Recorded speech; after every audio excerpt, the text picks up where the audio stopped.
ko budurwa ko bazawara ko saurayi ko bajawari, iya maza itaku mata ku ƙara gyara shirin.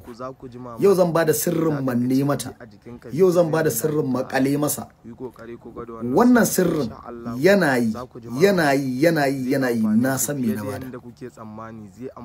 In Allah ya yarda duk wanda ya gwada wannan sirrin sai ya samu biyan bukata a cikin abin da ya nema. Amma idan har kai wannan sirrin da niyyar cutarwa, alƙali na da kai Allah, wallahi ban yafe maka ba, kowane ne kai. Idan kina son wani bawan Allah ya baki aran hankalinsa, ma'ana ya tabbatar miki da soyayya ta gaskiya a tare da ki, idan kika ce masa imin abu kaza, matukar wannan abun bai fi karfinsa ba, ko me ya miki, kuma idan bai ji muryarki bai kasa samun natsuwa ko sufuni, sai yinda kika ce za a yi, amma da izinin Allah, albarkan manzon Allah, in kika hada wannan ba za ki kunyata ba. Idan kana so wata mata ta baka aran hankalinta da lokacinta taki, kuma da gaske aurenta kake son kai, kayi bugun duniyar nan tayi taki, ka bi malamai, ka bi iya karfinka ya kare, ka tafi ka jaraba wannan. Ina tunanin idan Allah ya so wahala ka za ta iya yankewa. Albarkan manzo Allah in ka hada na wasi, ban fi kowa ba, almajiri ne ni, amma in dai ka hada ina sa rai in Allah ya da zai yana yi na san me na bada. Wannan sirri ne na makale mata, sirri ne na manne masa, bai da wahala wannan sirrin. Wallahi malam in kaga an yi wannan sirrin bukata bata biya ba, tsakani na da Allah ba a yi shi inda na faɗa ba, amma in dai an yi, in Allah ya yarda Allah zai sa biyan bukata a cikin wannan lamarin. Ni na san bawan Allah ne, idan Allah ya gajiyar da ni duka iyawarsa ce. Idan Allah ya sa mu sajaba cikin abin da na bayar, yardarsa ce. Ina neman yarda Allah a cikin wannan sirrin na zan baku. Duk wanda ya gwada yayi wa Annabi salati sallallahu alaihi wasallam, ya mun iyaye na addu'a, ya mun addu'a. Amma wannan sirrin kar ka dauke shi gwada dan Allah dan uwana da niyyar fasikanci, kai hakuri. Na bada wannan sirri ne ga zawarawa wanda suke neman miji da gaske su aure, ga ƴan matan da suke neman miji da gaske su aure. Wannan sai kin zaba kin darje alfarman manzon Allah. Yanda ake wannan sirri bai da wahala, bari mu baku shi faka-faka. Zafes na farko zaka nemo kuda na farko kenan. Idan kika je inda ake sayar da nama, danya nama, zaki ga kuda ya mun mutu a gurin, ai sai ki dan tsunkuto wanda ya mun mutu nan sai ki taho da shi. Na farko kenan, ko ka taho da shi na farko. Na biyu zaka nemi kuɗi, wannan naka. Na uku zaka nemi idan maciji, an samu guda uku ko? Na hudu zaka nemi karangiya wasu na ce mata dafalau. Karangiya wannan su za a hada guri daya, a shanya su bushe, a dake su, sun zama gari. Zaka raba su gida biyu. Rabi zaka ɗebi dan kaɗan ka nemi cikin kwalli ka zuba shi. Rabi zaka nemi dan kaɗan ka nemi kwalba ta turare mai kanshin bala'i ka zuba a ciki.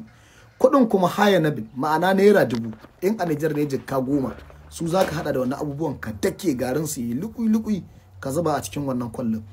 Duk lokacin da zaka tafi gurin wannan baiwar Allah da kake son Allah ya maido maka hankalinta a cikin zuciyarka, dan dauki kadan yana cikin kwallinka, shafa ma idanka sagilas, sai ka kuma ɗebi kadan ka zuba wani cikin turare, sai ka dan dangwala turaren shafa a jikinka sosai.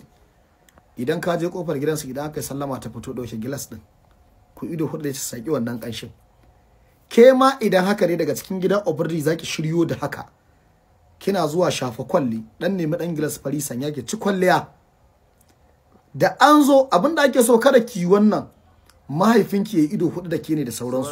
Shi yasa ake cewa a sa gilas, ko kai wannan wacce ta ido hudu da kai, akwai matsala fa. Wannan shine. Sannan da ka gama kana dawowa ka sa ruwa ka wanki na idan naka, na jikinka ka bashi. Yana kawo mutum jama'a da soyayya matukar gaske, yana kawo mutane su makale maka sosai. Ina gaya ma, wallahi zaka ke koran jama'a suna dawowa, zaka ke koran wannan wanda kake so kana cewa tafiyar ba da kai yana dawowa. Wannan mujarraban ne, alfarman manzon Allah. Sannan zan bada makarin shi. Makarin wannan shine ka cire zariyar wandanka ka kona, ko kuma ka cire gajeren wandanka ka kona. Wanda kai ma wannan abin, ana da buƙatuwar ka barbada inda zai iya takawa, ko kuma ka barbada inda zai iya zauna, ko ka barbada inda zai iya tsallakawa, ka tabbata yana zuwa gurin. Ko kuma in kece ki kona dan wandanki, ki barbada a gurin da zai iya zaunawa ko zai iya takawa. In dai wando ne wanda ka san ka sa, ko sutura ce taba jikinka, gumi ya fita ta taba jikinka, in Allah da idan kai zai da su ma ake warware abin. Amma kuma ni na bada shi da gajeren wando saboda yanayi. wannan majarraban ne albarkan manzon Allah. Ine ma kowa fatan alkhairi. Duk wanda ya ji daɗin wannan bidiyon da na bada, duk wanda ya ji daɗin wannan sirrin da na bada, yayi sharing dan al'umma ta karu. Ayi sharing dan al'umma ta karu, ayi sharing dan al'umma ta karu. Allah ya bar mu da manzon Allah sallallahu alaihi wasallama. Zan zo zan ƙara ba ku sirri akan ƙuda. Ƙuda na da abubuwa daban-daban. Akwai sirrinsa na mallaka wanda na sani ƙwaya 4. Akwai mallakan da bada shi matsala ne, kamar irin wannan wallahi bada shi matsala ne ga wasu. Sai mutum ya je kawai shi gurin shi ya za a yi dauki kawai abin nan ya je yi amfani da shi gurin cimma wani muradin shi. Wallahi kai da Allah. Halifa bai bada dan haka nan ba, kuma bai bada dan ka cuci wani ba. Baka bani ko sisin ka bada ta ka kawai kasa. Kuma sakon nan da na turo ma duniya shi ban ce dole sai ka dauka ba. In na san zaka cutar da wani ne wallahi ba zan bari ka dauka ba. So ine muku fatan alkhairi. Allah ya bamu da sayyidul wujudi sallallahu alaihi wasallama. Ga mutumin da yake nema na, akwai lamba ta akan profile dina. Za ka ga akwai number na akan account dina.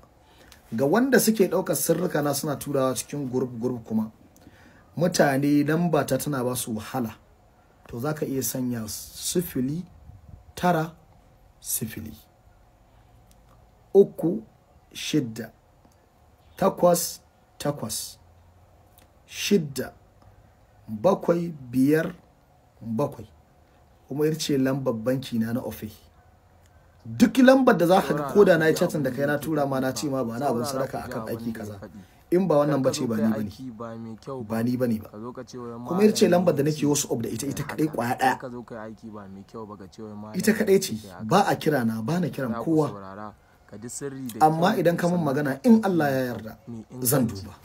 In kai yanzu ban duba ba za ka ƙara yi, in kai yanzu ban duba ba ka ƙara yi, ka dai haƙuri.